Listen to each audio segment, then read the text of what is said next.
इस दिन भोजपुरी के मेगा स्टार खेसारी लाल यादव जी को और पवन सिंह को धमाका जरूर करना चाहिए था। जी हाँ, नमस्ते प्राम दोस्तों, मैं ग्वाल आरबी।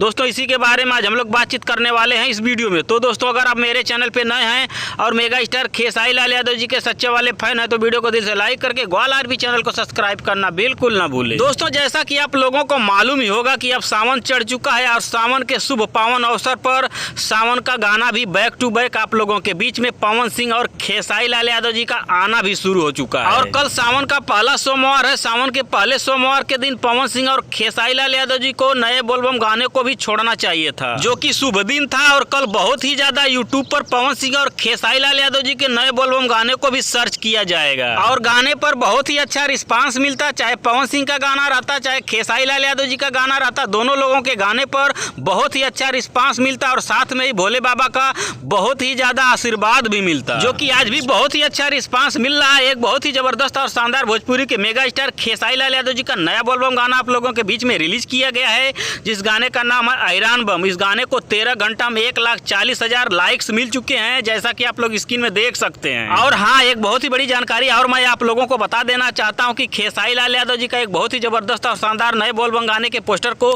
2 से 3 दिनों के अंदर सुजय म्यूजिक कंपनी से रिलीज किया जाएगा। वहीं पवन सिंह के गाने का भी 2 से 3 दिनों के अंदर एक बहुत ही जबरदस्त और शानदार पोस्टर आने वाला है बोलबम गाने का। और कल सावन का पहला सोमवार है। सावन के पहले सोमवार के दिन पवन सिंह और खेसारी लाल यादव जी के नए बोलबम गाने को आना चाहिए था या नहीं, नीचे कमेंट करके हमें जरूर बताएं। धन्यवाद दोस्तों।